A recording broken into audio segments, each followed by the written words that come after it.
here visiting with Marci Wilson. She is the 2D average champion in the Open from Pink Buckle 2020. Marci, you and this mare that you call Lola have quite the history that we were just talking about before we hit record here. Tell me a bit about this special little mare. Oh, she's a cool little mare. She's a 5-year-old. She's by the Goodbye Lane and out of an Easy Illusion mare. And she's just small, but she's really gritty and really fast. So sometimes I'm surprised how fast she is because she's so small, but she has a huge heart, so that helps a lot. Tell me more about her mother, because that was a mare that you actually rodeoed on and ran. So tell me about that backstory. Yeah, so her mom, she was the same way, small and gritty and tough. She'd won a pro rodeo and set a few arena records and stuff like that. So she was just a lot like Lola.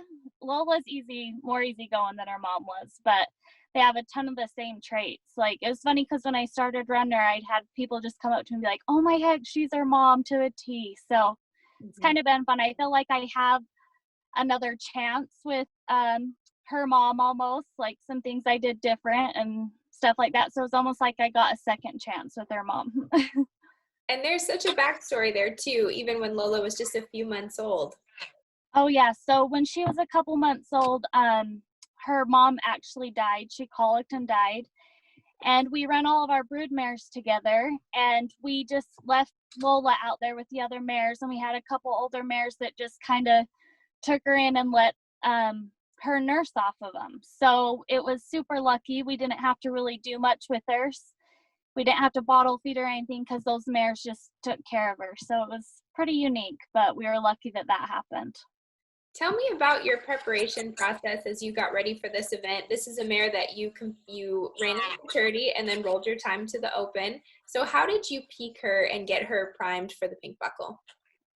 Oh gosh, we were just talking about this the other day. I feel like my horses just peaked perfect for the Pink Buckle, all of them. And it really is, I mean, we try to peak them at the Pink Buckle. It's the most important race of the year, and every step we pretty much make throughout the year is geared to have them their best at the Pink Buckle, the end of the year. We want our horses to stay loving their job by the end of their futurity year, but being top notch at the same time. And it's a fine line that you have to kind of teeter and make sure that your horses are perfect pretty much going in the Pink Buckle because it's that tough. But I don't know. I took her to Gillette and she ran really good there. And then I think I just took her to one jackpot to get a run outside on a standard set because I just wanted to make sure that she was running hard on a standard set and the timing was down, and she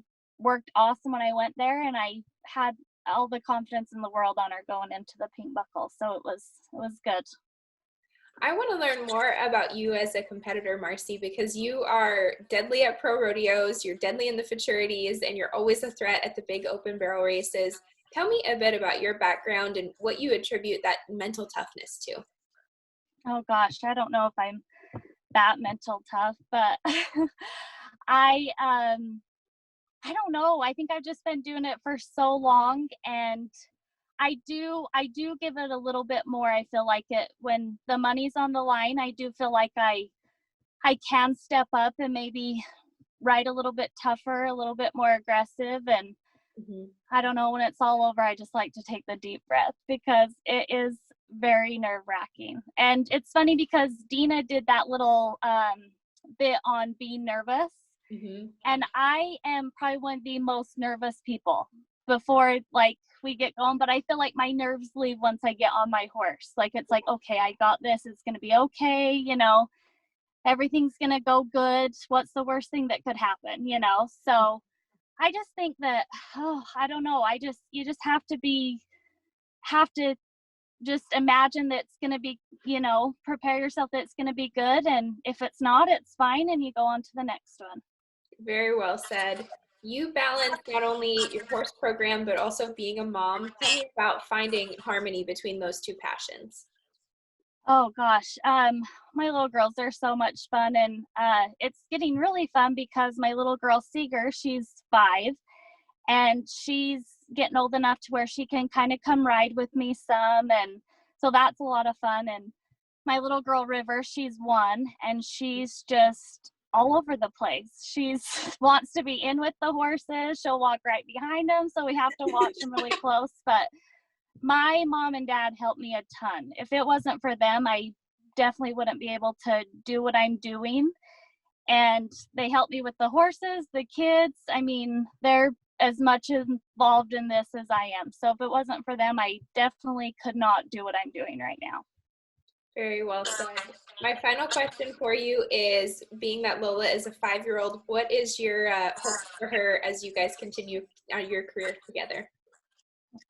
Well, she'll go, and I don't know, maybe one of my nieces might kind of start running her a little bit, and they've got they high school rodeo and stuff, so probably next year they can kind of take her and maybe take her to a few and get her a little bit more seasoned to the rodeo stuff, and then hopefully she'll be able to go on and make a rodeo horse for one of us.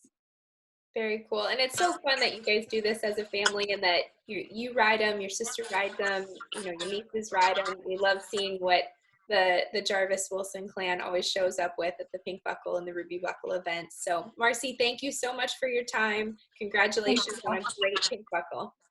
Thank you.